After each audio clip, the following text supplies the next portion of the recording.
Hi viewers, welcome to the channel.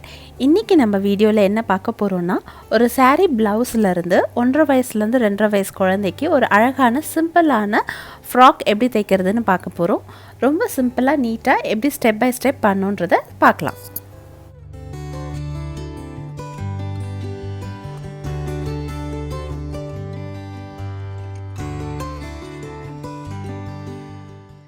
இந்த ப்ளவுஸில் வந்து பார்டர் கீழே நீட்டாக இருக்குது, அதனால கரெக்டாக இருக்கிறதால நான் பின் பக்கமாக ஒரு ஃபோல்ட் பண்ணி வச்சுருக்கேன். இப்போ நம்ம 17 இன்ச்சஸ் எடுக்க போகிறோம். கீழே வந்து ஒரு டாட்டட் லைன்ஸ் மாதிரி இருக்குது. ஸோ நான் அது வரைக்கும் மெஷர் பண்ணிவிட்டு கீழே இருக்க பார்ட்டை கட் பண்ணிட போகிறேன். 17 இன்ச்சஸ் மெஷர் பண்ணி எடுத்துக்கோங்க.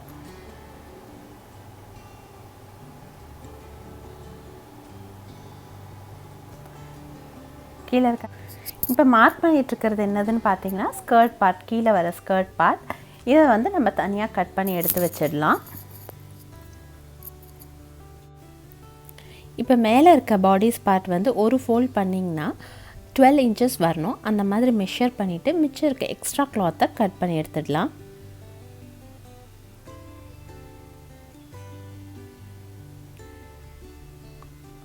இப்போ இந்த துணியும் வந்து இன்னொரு ஃபோல்ட் பண்ணிவிட்டு இதோட ஹைட் வந்து 9 இன்ச்சஸ் தேவை நமக்கு. அதனால் 9 இன்ச்சஸ் மெஷர் பண்ணிவிட்டு மிச்சம் இருக்க கிளாத்தும் நம்ம கட் பண்ணி எடுத்துடலாம்.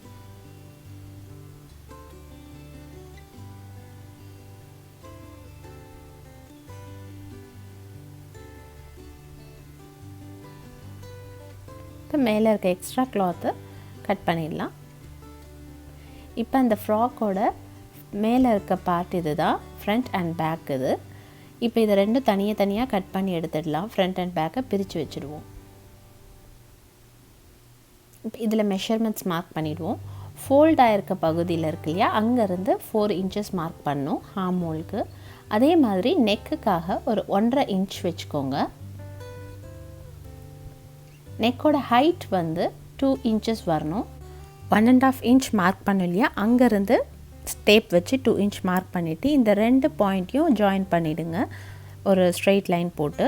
அதே மாதிரி ஹார்ம் ஹோலுக்கு 3 இன்ச்சஸ் இப்படி மார்க் பண்ணிவிட்டு இந்த லைனையும் ஜாயின் பண்ண போகிறோம்.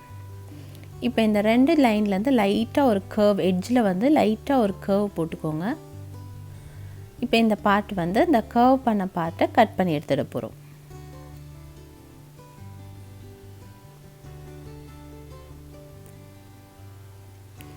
இன்கேஸ் நம்ம ஏதாவது சில்க் கிளாத் அந்த மாதிரி ஏதாவது யூஸ் பண்ணோன்னா ரொம்ப சாஃப்டாக இருக்கும் கிளாத்து. ஸோ கட் பண்ணும்போது ஈஸியாக வந்து தப்பாக கட் ஆகிடும். ஸோ ஸ்லோவாக, ரொம்ப எவ்வளோ ஸ்லோவாக உங்களால் கட் பண்ண முடியுதோ அவ்வளோ பொறுமையாக கட் பண்ணி எடுத்துடலாம்.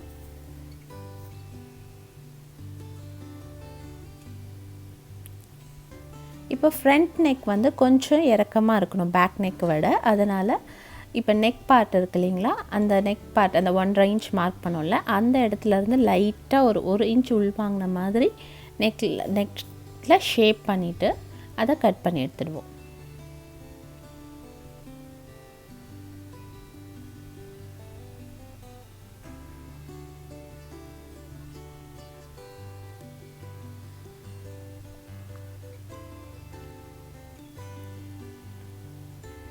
இப்போ மேலே பாடிஸோட ஃப்ரண்ட் அண்ட் பேக் ரெடி ஆகிடுச்சு.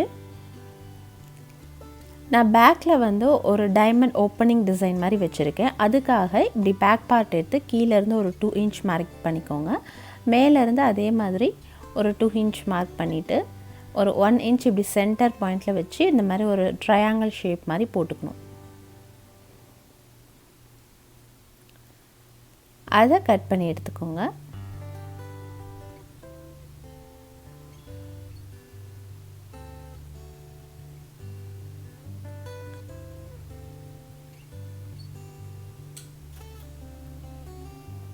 இது வந்து ஜஸ்ட் ஒரு டிசைனுக்காக தான், ஒரு ஓப்பனுக்காக. ஸோ தட் வந்து கொஞ்சம் பசங்க வளர்ந்தால் கூட நம்ம ஈஸியாக இந்த ட்ரெஸ்ஸை போட்டு கழட்ட முடியும். இல்லாட்டி டைட்டாக ஆகிடுச்சுன்னா ஓப்பன் பண்ணி நம்ம போட்டு கழட்ட ரொம்ப டைட்டாகிடும். அதுக்காக இந்த டிசைனும் வச்ச மாதிரியும் இருக்கும். நம்ம இன்னும் கொஞ்சம் வளர்ந்தால் கூட போட்டுக்கிற மாதிரி இது யூஸ் ஆகும். அதுக்காக தான் நான் இந்த பேட்டர்ன் வச்சுருக்கேன். இப்போ ஸ்கர்ட் வந்து கீழே நான் சொன்னேன் இல்லையா, அந்த டாட்டட் லைன்ஸ் வரைக்கும் தான் நான் எடுக்க போகிறேன்னு. மிச்சம் இருக்க எக்ஸ்ட்ரா கிளாத்தை கட் பண்ணி எடுத்துடலாம். இன்கேஸ் உங்களுக்கு ஈவனாக இருந்ததுன்னா நீங்கள் கீழே இருந்தே மெஷர் பண்ணிவிட்டு அப்படியே வச்சிடலாம். இப்போ வந்து ஸ்டிச்சிங் ஸ்டார்ட் பண்ண போகிறோம். இந்த ஸ்கர்ட்டை வந்து இப்படி 2 ஃபோல்டாக பண்ணிவிட்டு ஃபுல்லாக இந்த மாதிரி நீட்டாக ஒரு ஸ்டிச் பண்ணி எடுத்துக்கோங்க. இது லைனிங் பார்ட். இது வந்து லைனிங். இது வந்து 100% காட்டன் எடுத்திருக்கேன் நான். அந்த நம்ம மெயின் கிளாத் எவ்வளோ எடுத்தோமோ அதே மாதிரி எடுத்துகிட்டு ஹைட் வந்து 15 இன்ச்சஸ் மெஷர் பண்ணி கட் பண்ணி எடுத்துகிட்டு போகிறோம். இப்போ இதையும் தனியாக ஃபோல்ட் பண்ணி ஸ்டிச் பண்ண போகிறோம். இப்படி 2 ஃபோல்ட் பண்ணிக்கணும். 2 ஃபோல்ட் பண்ணிவிட்டு ஃபுல்லாக இந்த கிளாத் ஃபுல்லாக ஒரு ஸ்டிச் போட்டுருங்க. இப்போ main cloth and lining cloth இப்படி ஒன்று கீழே ஒன்று வச்சுட்டு மெயின் கிளாத்தோட நல்ல பக்கம் மேலே இருக்கணும். உள்ள லைனிங் வச்சுட்டு ஃப்ளீட்ஸ் வைக்க போகிறோம். இப்போ நம்ம குண்டூஸ் யூஸ் பண்ணிக்கலாம். இது வந்து நான் சாரீ ப்ளவுஸ்லேருந்து தைக்கிறதால ரேண்டமாக தான் நம்ம ஃப்ளீட்ஸ் வைக்க போகிறோம். இப்போ ஒரு ஃபர்ஸ்ட் ஃப்ளீட் எடுத்து வச்சிடலாம். ஃபர்ஸ்ட் ஃப்ளீட் வச்சுட்டு நம்ம ஒரு தோராயமாக ஒரு கேப் விட்டு இன்னொரு ஃப்ளீட் வைக்கலாம். அப்படியும் பண்ணலாம். நம்ம ரேண்டமாக வச்சுட்டு போவோம். அப்படி இல்லை ஃபர்ஸ்ட் ஃப்ளீட்டை பின் பண்ணுங்க. எப்போவுமே பின் பண்ணிவிட்டு அடுத்த ஃப்ளீட்டுக்கு ஒரு 2 இன்ச் மெஷர் விட்டுட்டு இந்த மாதிரி ஃப்ளீட் வச்சு பின் பண்ணிகிட்டே போகணும். இப்போ அதை பின் பண்ணிவிடுவோம். அந்த மாதிரி 2 இன்ச் கேப் விட்டு ஒரு ஃப்ளீட் வச்சுட்டு போனால் எனக்கு வந்து ஒரு 18 இன்ச் வருது.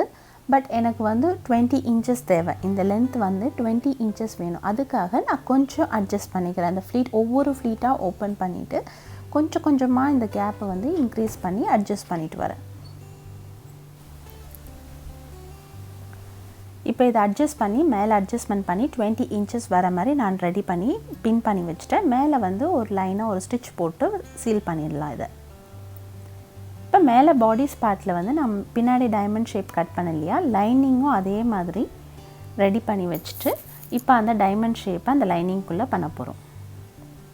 நம்ம மேலே கட் பண்ண பாடிஸையும் வந்து அதே மெஷர்மெண்ட் வச்சு உள்ள லைனிங்கும் கட் பண்ணி எடுத்து வச்சுக்கணும். அதை தான் இப்போ நான் வந்து பின்னாடி நெக் பார்ட்டை கட் பண்ணிகிட்ருக்கேன்.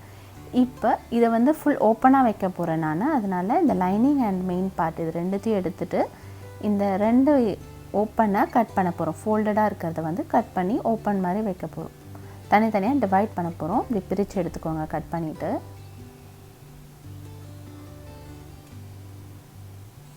இப்போ நான் கட் பண்ணியாச்சு பேக் பார்ட்.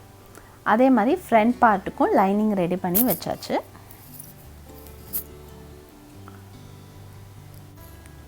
இப்போ பாடிஸ் மேலே பாடிஸோட ஃப்ரண்ட் நெக் இருக்கு இல்லையா, ஃப்ரண்ட் நெக்கை பார்ட்டை எடுக்க போகிறோம். இப்போ நல்ல பக்கம் இருக்கு இல்லையா, பார்டர் இருக்குன்னா அது இப்போ மேலே இப்போ நம்மளுக்கு தெரிகிற மாதிரி வச்சுட்டு அதுக்கு மேலே லைனிங் வைக்க போகிறோம்.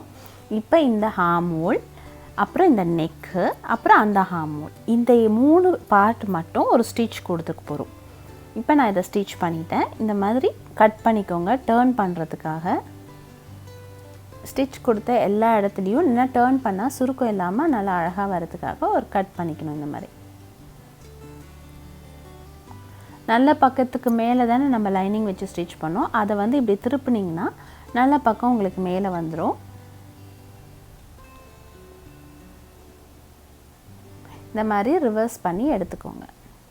ஸோ இப்போ நெக் பார்ட்டு நம்ம எல்லாம் ஸ்டிச் பண்ணியாச்சு ஃப்ரண்ட் சைடுக்கு.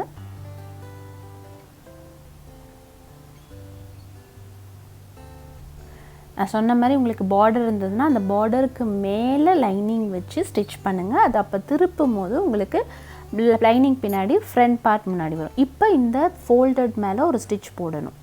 இப்போ ஃபோல்ட் பண்ணி திருப்பிட்டோம் இல்லையா, அது நல்லா சீல் பண்ணுறதுக்காக அது மேலே அப்படியே ஓரத்தில் ஒட்டினாப்பில் ஒரு ஸ்டிச் போட்டு எடுத்துட்டேன் நான். இதே மாதிரி பேக் நெக்குக்கும் பண்ண போகிறோம்.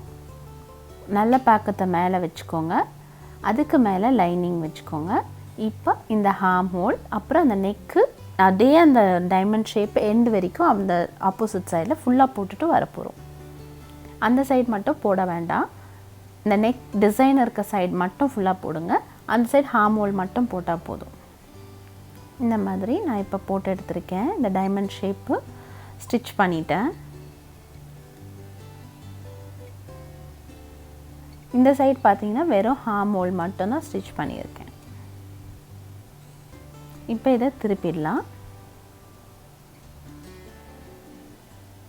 திருப்பும் போது அந்த கார்னர்லாம் நல்லா, அதாவது பென் வச்சு நல்லா இது பண்ணிங்கன்னா உங்களுக்கு கரெக்டாக அந்த ஷேப் வரும். ஏன்னா நம்ம அதுக்கு மேலே ஒரு அடிக்க போகிறோம் இல்லையா, ஒரு ஸ்டிச் போட போகிறோம் இல்லையா, அதுக்கு முன்னாடி கரெக்டாக அந்த ஷேப்பெல்லாம் வெளியில் கொண்டு வந்துடுங்க. பென் ஏதாவது அந்த ஷார்ப் பாயிண்ட் வச்சு இப்படி இன்சர்ட் பண்ணிங்கன்னா அந்த ஷேப்ஸ் எல்லாம் அழகாக வெளியே வரும்.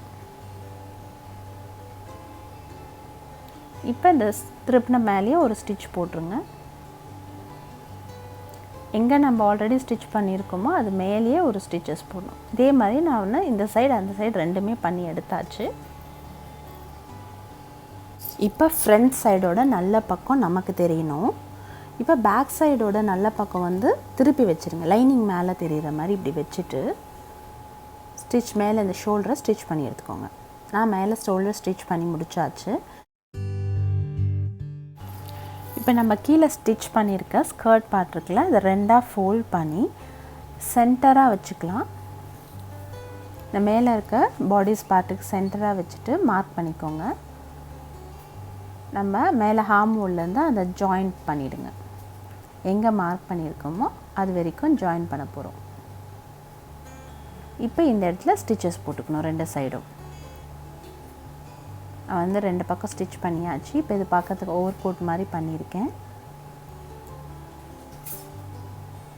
இப்போ ஃபினிஷ் ஆயிடுச்சு. நெக்ஸ்ட் வந்து இந்த ஸ்கர்ட் பார்ட் எடுத்துக்கிறோம். இந்த ஸ்கர்ட் பார்ட்டு நல்ல பக்கம் மேலே தெரியணும். பார்டர் நல்லா இருந்ததுன்னா அது மேலே தெரிஞ்சுட்டு அந்த மேலே இருக்க பாடிஸ் பார்ட்டை அது மேலே வைக்க போகிறோம். லைனிங் மேலே தெரிகிற மாதிரி இந்த மாதிரி வச்சுட்டு ஒரு ஸ்டிச் போடணும்.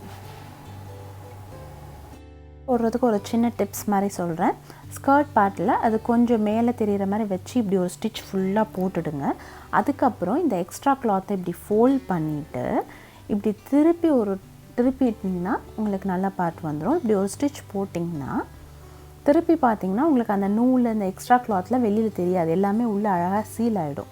அந்த மாதிரி பண்ணிங்கன்னா உங்களுக்கு நீட் ஃபினிஷிங்காக இருக்கும் உள் பக்கமாக. நான் இப்போ வந்து ஒரு ஸ்டிச் ஃபுல்லாக போட்டுட்டேன். இதை வந்து இப்படி ஃபோல்ட் பண்ணிவிட்டு இந்த கிளாத் அப்படியே ஒரு ஸ்டிச் போட்டுருங்க. போட்டுட்டு அதுக்கு அடுத்த ஸ்டெப் வந்து இப்படி திருப்பிட்டு இப்படி வச்சு இப்படி ஒரு ஸ்டிச் ஃபுல்லாக போட்டு வந்துடணும். மேலே அந்த டைமண்ட் ஷேப்க்கு அப்புறமா 3 இன்ச் மார்க் பண்ணிவிட்டு அதுக்கு கீழே ஃபுல்லாக ஒரு ஸ்டிச் போட போகிறோம். லைனிங் கிளாத் மேலே தெரிகிற மாதிரி இப்படி திருப்பிக்கோங்க. துணியை திருப்பிட்டு அந்த டைமண்ட் ஷேப்லேருந்து 3 இன்ச் விட்டுட்டு அதுக்கப்புறமா நீட்டாக ஒரு ஸ்டிச் போட்டுருணும். லைனிங் அண்ட் நல்ல கிளாத் எல்லாத்தையும் சேர்த்து ஒரு ஸ்டிச் போட்டுருங்க. இங்கே பார்த்திங்கன்னா 3 இன்ச் இருக்குது. இப்போ இதை நம்ம க்ளோஸ் இப்படி ஃபோல்ட் பண்ணி ஒரு ஸ்டிச் போட்டுக்கலாம். இப்படி ஃபோல்ட் பண்ணிவிட்டு ஒரு ஸ்டிச் இப்படி போயிட்டு வந்துடுங்க. இப்போ ஒரு கிளாத் எடுத்து இந்த மாதிரி ஒரு ஃபோல்ட் பண்ணி ஒரு 3/4 இன்ச்சுக்கு அப்புறமா ஒரு ஸ்டிச் போட போகிறோம். ரெண்டு பக்கமும் அந்த மாதிரி ஒரு ஃபோல்ட் பண்ணிட்டிங்கன்னா இந்த பக்கம் அந்த பக்கம் ஒரு ஸ்டிச் போட்டிங்கன்னா உங்களுக்கு ரெண்டு side not at a time நீங்கள் பண்ணிடலாம். அட்லீஸ்ட் ஒரு 3/4 இன்ச் விட்டுட்டு கட் பண்ணணும். அப்போ தான் நம்மளால் கிளாத்தை திருப்பணும். நம்ம இன்சைட் அவுட்டை திருப்புறதுக்கு கேப் தேவை. அதுக்காக ஒரு 3/4 இன்ச் விடுற மாதிரி இந்த மாதிரி ஸ்டிச் பண்ணிவிட்டு கட் பண்ணிவிடுங்க. சென்டராக கட் பண்ணிவிட்டு நம்ம தையல் போட்டிருக்கோம்ல அதுக்கு ரொம்ப பக்கத்தில் இந்த மாதிரி கட் பண்ணணும். நிறைய கிளாத் இருக்கக்கூடாது. இப்போ இந்த மாதிரி ஒரு குச்சி எடுத்துகிட்டு அதோட மொக்க பக்கம் இருக்கு அதை வந்து இப்படி துணியை ஓரத்தில் இப்படி வச்சு அப்படியே அதை வந்து ஃபுல்லாக இப்படி பிடிச்சி இழுத்திங்கன்னா இன்சைட் அவுட் மாதிரி வெளியில் எடுத்துடலாம். நம்ம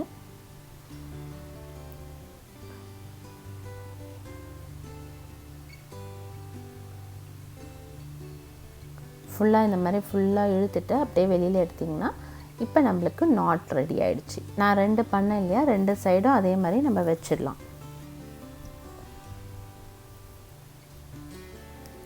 இப்போ துணியோட மேலே பார்ட் இருக்குது. இந்த சைடில் இந்த மாதிரி ஒரு நாட் வச்சு நல்லா back and front and back வந்து ஒரு 4-5 வாட்டி ஸ்டிச் போட்டிங்கன்னா ஸ்ட்ராங் ஆகிடும். அதே மாதிரி ஆப்போசிட் சைட்லேயும் இந்த மாதிரி நாட் எடுத்து வச்சுக்கோங்க. நான் வந்து எக்ஸ்ட்ரா நல்லா நீட்டாக விட்டுருக்கேன். அது நம்ம அப்புறமா இந்த மாதிரி ஸ்டிச் பண்ணிவிட்டு நாட் போட்டுட்டு எவ்வளோ ஹைட் வேணுமோ பார்த்துட்டு அதுக்கப்புறம் மிச்சம் இருக்க எக்ஸ்ட்ராவாக கட் பண்ணிடணும். இப்போ போட்டுட்டு உங்களுக்கு எவ்வளோ ஹைட் வேணுமோ பாருங்கள். கொஞ்சம் லாங்காக வேணும்னு ஆசைப்பட்டிங்கன்னா லென்த்தாகவும் விடலாம். எவ்வளோ ஹைட் வேணுமோ வச்சுட்டு கட் பண்ணிவிடுங்க. அப்புறமா வந்து இந்த மாதிரி ஒரு 4 இன்ச் அண்ட் 2 இன்ச் இந்த மாதிரி மெஷர்மெண்ட்டில் ஒரு துணி எடுத்துகிட்டு ரெண்டாக ஃபோல்ட் பண்ணிவிட்டு ஒரு ஆர்ச் ஷேப்க்கு கட் பண்ணிடணும். கட் பண்ணிவிட்டு அந்த ஆர்ச் ஷேப் மேலே ஒரு ஸ்டிச் போட்டுக்கணும். 2 கிளாத் மட்டும் எடுத்துக்கோங்கணும். இப்போ 4 கிளாத் இருக்கும் அதுக்குள்ளே, அதனால் 2 மட்டும் எடுத்துகிட்டு இந்த ஆர்ச் மேலே ஒரு ஸ்டிச் போடணும். இப்போ இதை ஸ்டிச் பண்ணோம் இல்லையா, திருப்பிட்டு இப்போ அந்த ஃபோல்ட் மேலேயே ஒரு ஸ்டிச் இந்த பக்கம் அண்ட் இந்த சைடு அந்த சைடும் ஒரு ஸ்டிச் அப்படியே போட்டு எடுத்துடணும். இப்போ நாட்டை வந்து சென்டரில் வச்சுட்டு அந்த நாட்டோட துணி வந்து அந்த அந்த துணிக்கு நடுவில் இருக்கணும். அது இப்படி நடுவில் வச்சுட்டு அந்த 2 அன்ஈவன் கார்னர் இருக்கு இல்லையா, அதை ஃபோல்ட் பண்ணிவிட்டு ஒரு ஸ்டிச் அப்படியே நீட்டாக அடிச்சுட்டு திருப்பினிங்கன்னா டசல் ஃபார்ம் ஆகிடும்.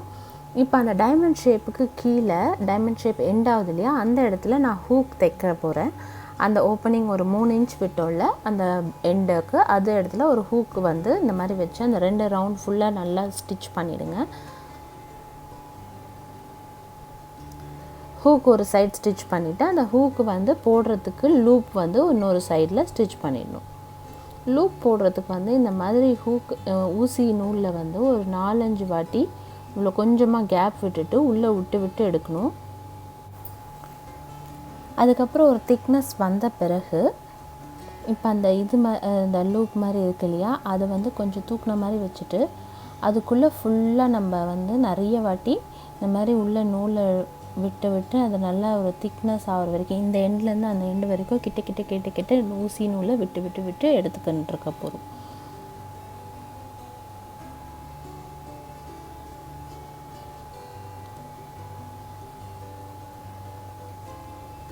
ஒன்ஸ் நம்ம அதை ஃபினிஷ் பண்ணோடனே இந்த மாதிரி ஊசியை போட்டு 2-3 வாட்டி இந்த மாதிரி சுற்றிட்டு ஊசி எடுத்து கட் பண்ணிடலாம். ஃபினிஷ் ஆகிடுச்சு. இது இந்த சாரீ ப்ளவுஸில் பார்த்தீங்கன்னா இந்த ப்ளவுஸில் இன்னும் நிறைய எக்ஸ்ட்ரா துணி மீந்திருக்கு. எனக்கு ஒரு சாரீ ப்ளவுஸ்லேருந்து அழகான ஒரு ஃப்ராக் எப்படி தைக்கிறதுன்னு பார்த்துருக்கோம்.